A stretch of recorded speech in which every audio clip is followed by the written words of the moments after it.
So today I'm gonna tell a story. The story name is The Greedy Bear. Bobby, the bear, loves eating. One day his mother said, "Bobby, you should not eat too much." But Bobby did not listen to his mother. One day he came across a garden. He was happy to see the fruits and vegetables in the garden. He saw a pumpkin and ate it quickly. He also ate a big cabbage, 2 cauliflowers, 3 jackfruits, and a pineapple.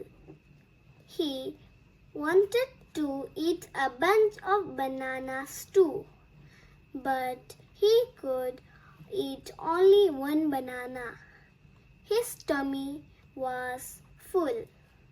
He couldn't walk anymore and fell asleep on the ground. He couldn't get up from the ground till midnight. Bye bye.